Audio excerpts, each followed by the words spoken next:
This is Radio Ukraine International with the weekly program Doing Business, hosted by me, Rodion Żyzniewski, and produced by Irina Samsonova. Doing Business covers current economic developments in and concerning Ukraine and gives topical information as well as immediate and longer-term economic forecasts. It is what we think might give you food for thought and help you see Ukraine from the economic angle. Business initiatives play a vital role in making strong ties between active members of our society.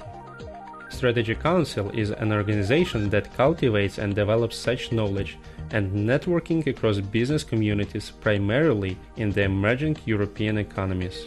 Strategy Council offers year-round contact which is fostered by sharing insights and expertise through regular editorial contributions from respected members of communities, strong social media presence, and industry-leading conferences, which form an impartial platform enabling communities to develop and grow. 20 years of market knowledge and its vast network enable Strategy Council to connect these communities while providing access to unique real-time and business-critical information. Today our guest is Stívен Batler, who leads the Strategy Council team. His team cultivates knowledge and builds relationships between business communities, mainly in European countries with emerging market economies. The organization offers its clients the opportunity to take part in annual conferences that are the best in their field. Mr. Butler has been creating learning platforms to support and develop entrepreneurship for more than 20 years. He has developed more than 100 high-level business conferences focused on the developing European economies and has chaired many more conferences in more than 15 countries. Every year he organizes investment conferences in Ukraine, such as the Ukrainian Renewable Energy Forum, the Ukrainian Banking Day, the Ukrainian Agri-Industrial and Food Forum, the Ukrainian Gas Research Forum, and the Ukrainian Investment Roadshow. In addition, he was the organizer of the Ukrainian Automobile Forum and the Forum of the Ukrainian Joint Service in Lviv. He is a member of such professional organizations as the UK-based Ukrainian Institute, the British Ukrainian Law Association, the British Ukrainian Society, the Ukrainian British City Club, and the British Ukrainian Chamber of Commerce. Will you tell us please about the history of Strategy Council? So I set up 5 years ago in 2016. The main purpose of the company is to hold business conferences that raise the profile of Ukraine internationally, and the aim is to attract foreign direct investment into Ukraine in various different industry sectors. So I set up on my own business 5 years ago, but I've been holding business conferences covering Ukraine for about 25 years now, going back to the mid-90s. What goals do you set in your activities? We're an events company. In normal times, we hold a number of conferences, anywhere between about 6 or 8 conferences every year. And it's very much about bringing people together. It's a chance for people to gain information that is not available everywhere else. It's a chance to sort of hear from and meet with key officials, potential business partners, present and potential international investors into Ukraine. So we aim to sort of bring together as wide an audience as possible. What organizational forms of information exchange do you use? Until 12 months ago, it was purely offline. It would be conferences in the purest form of the word.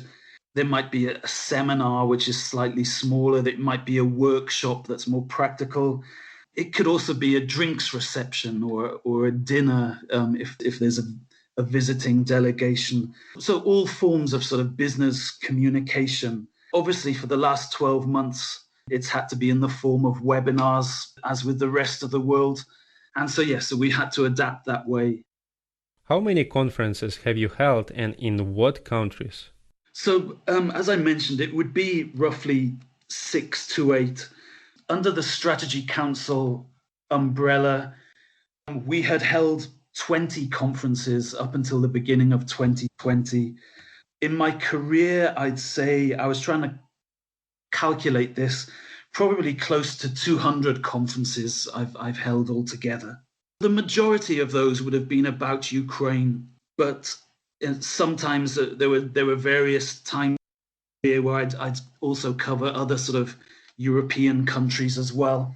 In terms of where the conferences take place, I've probably held conferences in the majority of European countries. I mean, these conferences will be about Ukraine, but sometimes it's a nice opportunity to bring a new audience. For example, if we hold a conference in London, it's easier to attract a group of potential investors who want to learn more about Ukraine than to try and get them to, a large number of people to come to Kiev, for example. So sometimes it's easier to take the conference to another country and attract the investors that way. Who initiates the conferences and who determines their topics? At the end of the day, I guess I make the decision, but it'll be after an awful lot of research, a lot of in-depth research. It'll be after speaking to a lot of people from the Ukrainian business community. It's always, every time the process is slightly different. But it could be that you're reading the business press and you can see a trend happening. You might read that there's been a law change that might be there to promote investment into a certain sector. It's about speaking to as many people as possible and identifying a trend, a process quite early in the stage, at an early stage. What directions for Ukraine's development do you prioritize? I'm always hugely impressed by Ukrainian tech companies and IT companies. They're so entrepreneurial. They spot things so quickly. It's not an area that I've covered that much because there are so many quality conferences for the IT sector. But it's one sector that I'm always impressed with, the talent of Ukrainian business people. Agriculture is obviously a huge one for Ukraine, and it's nice to see that it's not just raw materials being exported, that Ukrainian companies are starting to export more sort of value-added products and a sort of more diverse set of products. So it could be organic food is getting much more popular. So it's really nice to see that there's a really good entrepreneurial spirit in the ag sector. And then I'm always following things. I mean, obviously, with the pandemic, e-commerce, sort of online retail has boomed. I see that there are some very talented Ukrainian companies there. I think when things get back to normal, I think tourism, there is so much potential. It's such a beautiful and varied country. And I hope that things get back to normal as quickly as possible, because we were just seeing all the low-cost airlines, starting to fly to Lviv or Kharkiv or Kiev. And it was nice that I can see some of those cities becoming really popular tourist destinations, as well as the Black Sea, of course. And it's great to see so much activity in the transport infrastructure. It's something that holds the economy back so much. Here is an expert opinion of Jason Pelmer, Regional Manager for Ukraine from the International Finance Corporation, one of the speakers at the forthcoming Ukrainian Transport Infrastructure Week. So the roads is, again, something that I think is very exciting. It's exciting because of the scale, but it's also exciting because of the fact that this is, if and when we succeed in Ukraine, this will become a global initiative. And so what we really want to do in Ukraine is pilot a massive rollout to mobilize private sector investment in roads. Typically, roads have been in the public sector domain, but now we exacerbated by the pandemic, many countries have limited fiscal space. So how do we mobilize more private sector investment into roads? And again, just to give you a sense of the scale, Ukraine's network is 47,000 kilometers of roads. So it's large. Because it's large, and the capital cost to upgrade such a network is also very, very large. And putting that all on the government's balance sheet is just not sustainable. The public sector will need to bear some share of the burden, but we need to figure out a model that will allow the private sector to come in, provide the investment, also provide the services to upgrade these roads. And that's what this project is all about. We have done, together with our World Bank colleagues, an assessment of the need. We looked at 2,000 road segments, and of those segments, there were 21 that were identified as being very strong candidates for the public-private partnership model. So this is very exciting. There's of these 21 projects, this is $9 billion of potential private investment to maintain more than 4,500 kilometers of state roads. That's a pretty big, ambitious program. And so the IFC team has decided to do it in phases, where we would look at piloting 6 projects in phase 1. And this would be anywhere in the ballpark of $2 billion. And also what's exciting about this is that to be able to do so, to have completed projects by 2023. Coming back to the ports, we established the model, can be done, works, attracted foreign investors, which gives us the confidence that we can do something similar and do so relatively quickly in the road sector, and to do it big and to do it at scale.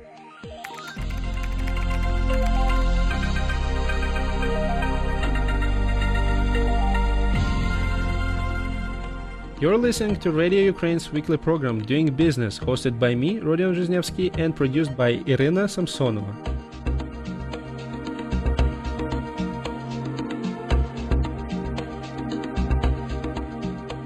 We continue our interview with Mr. Butler. As I mentioned before, e-commerce is a really interesting area, and there are some really interesting companies reaching a really big scale very quickly, from sort of starting up, they're establishing themselves and growing very big. So definitely e-commerce is one I like.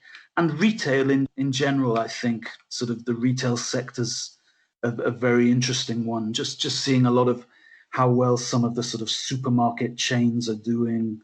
Yeah, there's a whole host.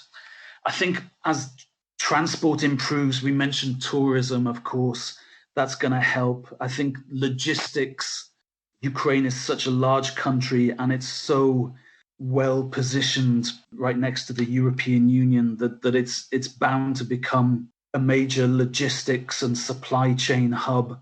So I think that the logistics and supply chain transport sector is only going to grow and grow quickly. So yeah, so lots of ideas, lots of opportunities, lots of growth sectors. How are the speakers usually selected? It's based on the sort of research, talking to the market, talking to people from that particular industry. Ultimately, it could be a government official who is responsible for that sector, for developing that sector. It could be a member of parliament who is preparing the legislation that impacts that sector. It's always going to be the companies that are the market leaders in that area. That's who people want to hear from, are the sort of the big companies who people are very keen to get to meet and to work with and to do business with them. It's listening to the market, and it'll be a cross-section of government officials and sort of leading companies from that sector. Potential investors. So, maybe if it's an event in Kyiv, we'll try and bring in some international companies that are perhaps very successful in other markets, and who we might want to see come into Ukraine and set up business in Ukraine as well. Who can take part in the conferences? Are there any selection criteria?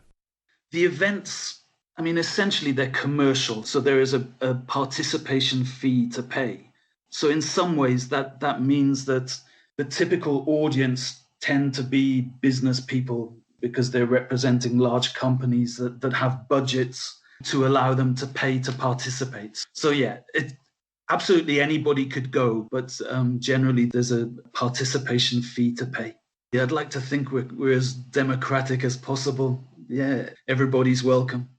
Do the grant organizations take part in the forums?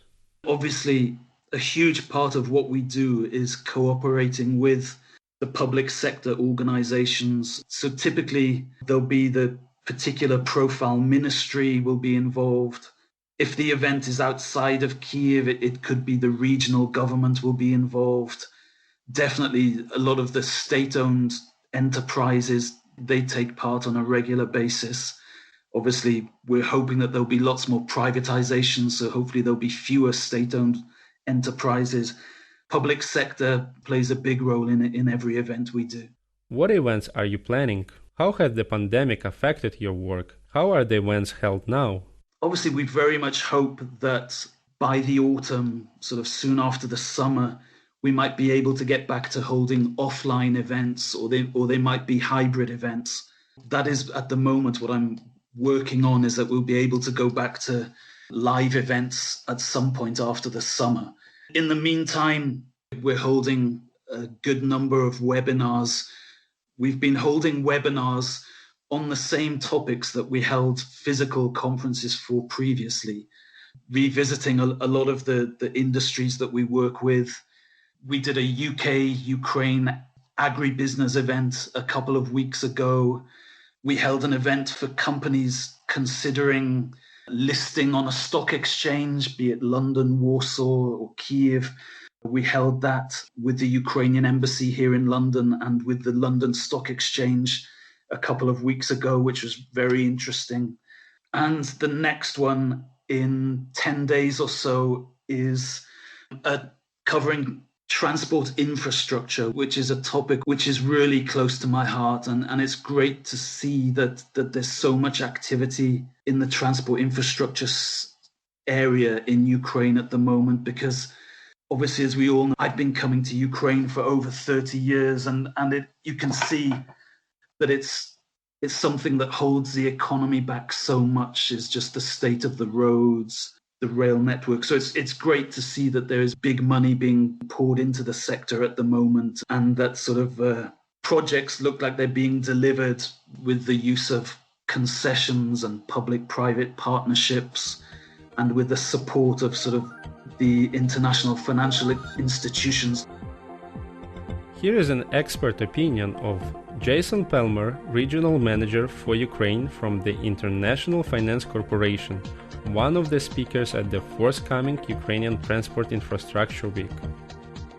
You can't ignore infrastructure, and transportation is a core piece of the infrastructure puzzle. And so IFC has come up with a very robust program on how we want to assist Ukraine in upgrading and modernizing its transportation system, both for the economic knock-on benefits, but also to facilitate trade.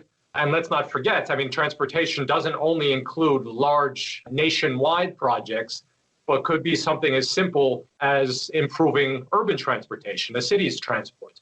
I just spoke with a friend earlier today who lives in Tareishina in Kyiv, and this particular friend was late to our meeting. And the reason why this particular friend was late to our meeting was because it's very hard to get from Tareishina to downtown Kyiv. So one such project that we're working on together with the World Bank is to connect Tareishina through better transportation, to reduce commute times, which again have a knock-on economic benefit. So transportation is a core theme to how we want to help Ukraine improve its competitiveness.